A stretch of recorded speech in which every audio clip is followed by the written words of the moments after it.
queria que tu comentasse um pouco sobre o Santiago e as lições que tu tem aprendido em ser pai dele, cara. São muitas em pouco tempo, né? Hoje, 10 de outubro, então são 107, 108 dias, se eu não me engano. Fim de sábado, sexta-feira foi dia 6. Então são 109 dias de Santiago. O que acontece? A gente passou 83 dias desses na UTI do Hospital Moinhos de Vento. E a gente não esperava, porque o Santiago nasceu com 37 semanas e um dia. O parto considerado a termo é entre 37 e 42 semanas. Né?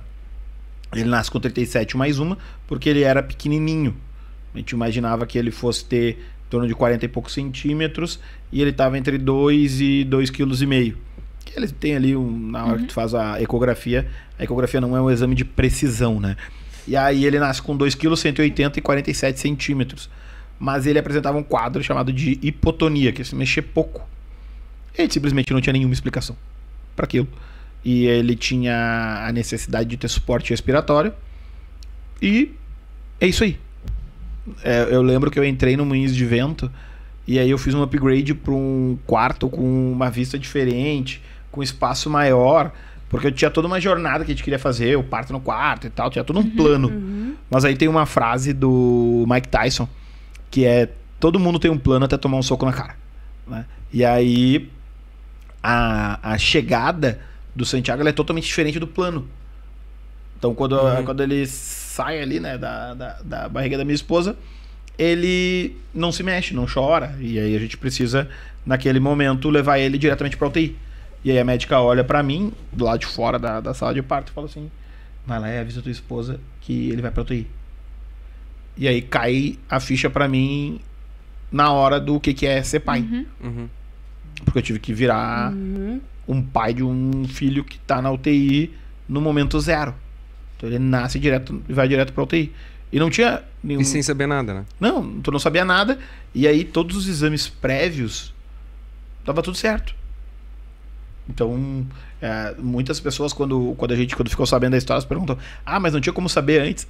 Aí eu sempre brinco: pior, né? Eu podia ter feito o exame. Da próxima vez eu vou fazer pré-natal. Óbvio que não, né?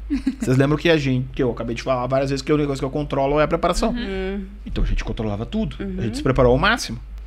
Mas, né?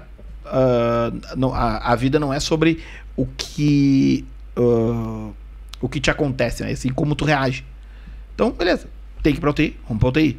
E aí tem todo aquele rolê, toda a recuperação da minha esposa, de fazer uma cesárea, que é uma cirurgia, é complexo. Aí eu ficava me dividindo entre a UTI e sala de recuperação.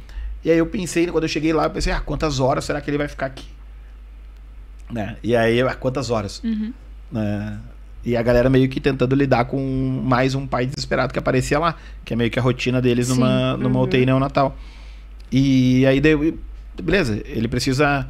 Aí eu fiz meu plano de ação. O que ele precisava? Ele precisava respirar sozinho, se alimentar sozinho, manter a temperatura sozinho, e aí ele podia ir embora. Esse era o plano ideal. Todas as crianças que passam por lá fazem isso, né? Existem poucos casos de crianças que não sobrevivem, né? A mortalidade infantil é muito pequena hoje. Numa UTI neonatal, no caso.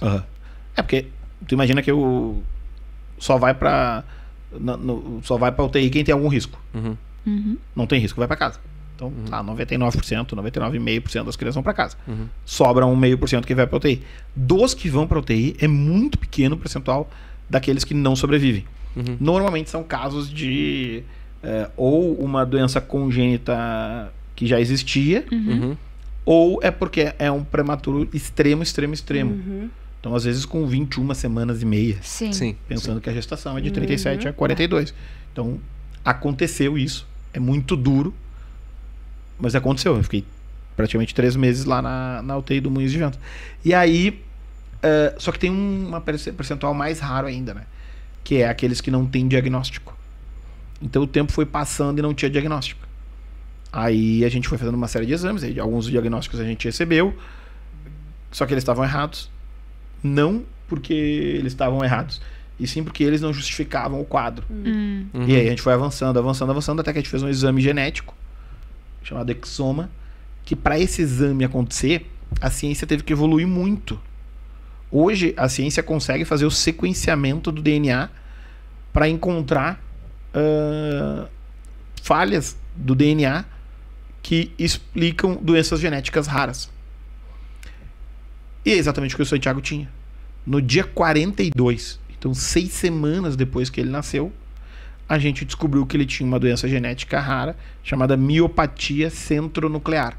Miopatia significa uma doença do músculo.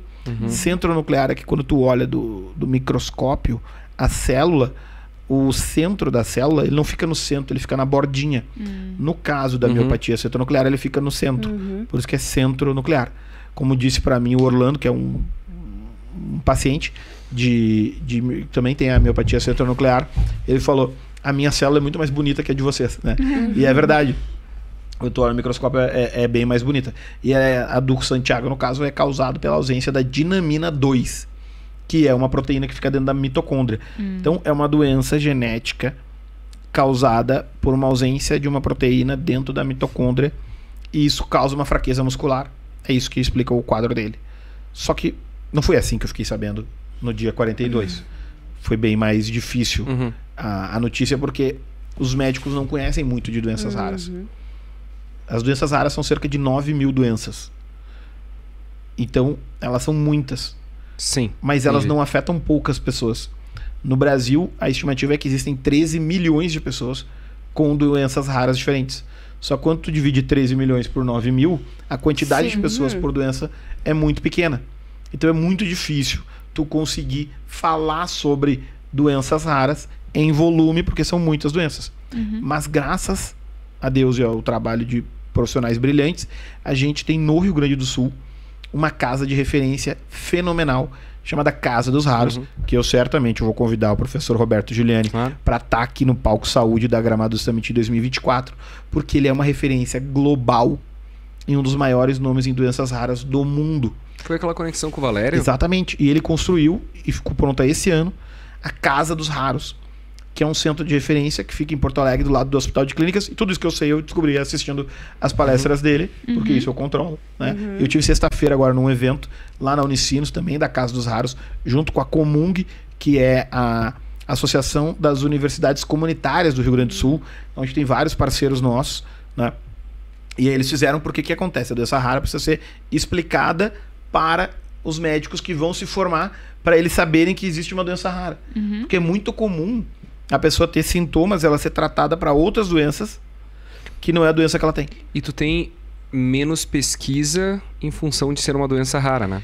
É que, na verdade, não é comercialmente viável para a maior parte das doenças. Porque como é que funciona a pesquisa? É como funciona um produto. Né?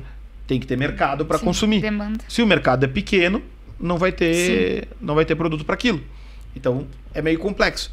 E aí eu tive que começar a fazer pesquisa de como que isso está organizado no mundo.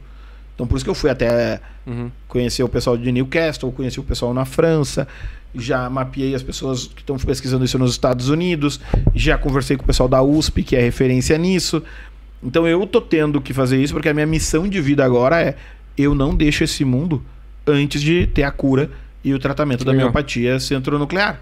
Eu espero que eu consiga fazer isso o mais rápido possível para que o Santiago possa fazer uma terapia gênica ou um método CRISPR, que é o método que foi usado para fazer a vacina da Moderna, que é a vacina do Covid, que é um método de edição do RNA, que é um método super sofisticado. Os criadores disso ganharam o prêmio Nobel. Né? Então, assim, é uma doença tratável, mas que não tem tratamento nem tem cura. E eu vou ter que usar essa minha força, eu e minha esposa, para conseguir potencializar isso. Então, não sei como ainda. Então, o que eu fico, impressionado, assim, cara, eu tenho uma filha que ela tem artrite reumatoide juvenil. E foi com 2 anos que a gente descobriu o problema dela, a deficiência dela, a forma como nos foi colocado. Era também muito precoce, de uma maneira muito errada.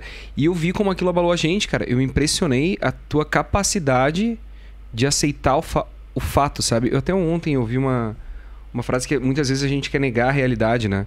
Pra tentar trazer algum tipo de conforto pra nós. Então o nosso primeiro meio que instinto é: vou negar a realidade. E quando eu te vi falando, eu falei: cara, que Que bonito isso, que bonito aceitar e... Beleza, é isso, vamos pra cima e vamos resolver. É que tu não tem muita alternativa. Então, tu pode sofrer, mas na corrida que eu tô, isso só vai fazer eu perder tempo.